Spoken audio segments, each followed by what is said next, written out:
हसन, हम अपने नाज़रीन तक ये खबर पहुंचा रहे थे। पहले हमने कहा कि ये अभी र्यूमर्स हैं, फिर हमने चौधरी मोनिस इलाही के करीबी हलकों से बात की, तस्दीक की, और फिर मुतल्लिका हुकाम से भी बात हुई, तस्दीक हुई। ये बात दुरुस्त है कि चौधरी शुजात हुसैन ने इमरान खान के उम्मीदवार को वोट ना देने की बात की और दो ऑप्शंस रखे गए उनके सामने।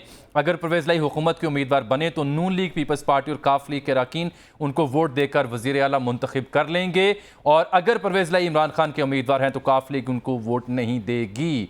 मोनिस इलाही तक जब ये बात पहुंची कि उनसे चौधरी शुजात से मंसूब एक ख़त डिप्टी स्पीकर तक पहुंचा है, तो वो ऐन उसी वक्त पंजाब असम्बली से निकले, जो मनाजिर हमने आपके सामने नशर किए, और ये सवाल उठाया कि यकीनन कोई हंगामी सूरत हाल है। यही वजह है कि मोनिस इलाही ज़हूर इलाही रोड पर गए हैं चौधरी शुजात से मिलने के लिए। जब उनसे मिलने गए तो उस मौके पर उन्होंने चौधरी शुजात से बात की, उस ख़त की तरदीद करने की बात की, लेकिन इत्तला यही है कि मोनिस इलाही साहब उन्हें कायल करने में नाकाम रहे।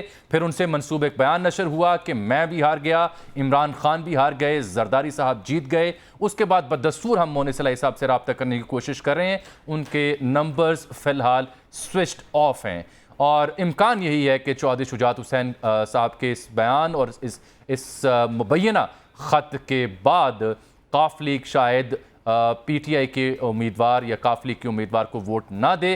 डिप्टी स्पीकर अपनी नशिस्त पर आन पहुंचे, और ये आए भी उस मौके पर हैं जब वो तकनीकी मसला जो उलझन का शिकार था उसे सुलझाने में ये कामयाब हुए।